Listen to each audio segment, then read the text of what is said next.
Sunday కదా తోటలో చిన్న పని అంటే ఊరికి వెళ్తా ఉన్నాను. బొమ్మలాటపల్లిలో ఈ పిల్లలు లిఫ్ట్ అడిగారు. నాకు వీడు ఏం మాట్లాడడం మీరే వినండి. ఏబిసిడీలు చదువుతున్నావా? ఏం చదువుతున్నావు నువ్వు? ఏబిసిడీలు చదువుతున్నావా? ఏ క్లాస్ చదువుతున్నావురా? ఐదో క్లాస్ కాదురా. క్లాస్ కాదు, క్లాస్. స్కూల్ ఏంటి? ఏ స్కూల్ చదువుతున్నావు? బడి కాదురా, రే స్కూల్ పేరు. మానాజే కాదు, బాలాజీ. ఏ క్లాస్ చదువుతున్నావు? ఏం చదువుతున్నావు అంటే చెవురా. అమ్మకి చేసేలు, అమ్మకి చేసేట నాన్నకి చేసే చదువుతున్నావా? మీ తమ్ముడికి డబ్బులు ఎవరు ఇచ్చినారు? కేక్ కి ఎంత ఇచ్చింది డబ్బులు?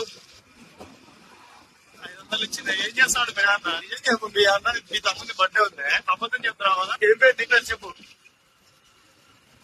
ఈ ఊరు బొమ్మలాటపల్లి సీను బాగా చదువుకోమని. ఈ పిల్లోడు వాళ్ళ తమ్ముడిది బర్త్డే ఉందంట, అందుకే నార్పులకు వచ్చాడు కేక్ తీసుకోవాలని. నిజంగా అన్నదమ్ముల అనుబంధం ఎంత గొప్పదో కదా. ఇంత చిన్న వయసులోనే తమ్ముడి మీద ఎంత ప్రేమ చూడండి. డబ్బులు ఇద్దాం అనుకున్నాను, కానీ ఎందుకులే అని చెప్పి చాక్లెట్లు కొనిచ్చాను. నిజంగా అన్నదమ్ముల అనుబంధం చాలా గొప్పదండి. ఉన్న వాళ్ళకే తెలుస్తుంది అన్నదమ్ములు ఎలా ఉంటారు. నాకు కూడా ఒక అన్న ఉన్నాడు. ఈ పిల్లోని చూస్తా ఉంటే నా చిన్ననాటి రోజులు గుర్తుకొచ్చాయి నాకు.